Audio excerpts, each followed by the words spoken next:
Salah bapak, naja. Masalah duit ke sada bapak. Dak ada duit kena masalah contoh, ndak makan awak parik lapar. Makan awak ke WC tak sebentar. Ndak minum kadang rongkongan. Banyak minum banyak lo ke jamban.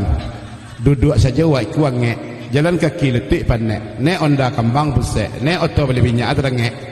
Hal ndak masalah. Ndak babini awak dingin lah seorang. Apa bini awak dia makan anak orang.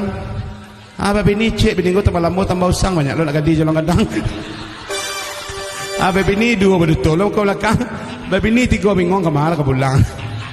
Masalah sado banyak nak mengadang lidah tahu dua. Ndak beranak curang lo mandu. Alah masalah ni pakalak saya banyak ni apa ni. Dah tu sebenarnya itu pak. Oh mungkin tu galak dalam masalah ndak piti jadi berpiti jadi. Dia ndak piti ndak bisa beli apa-apa. Ingin berpiti pada bertengkit mencari piti.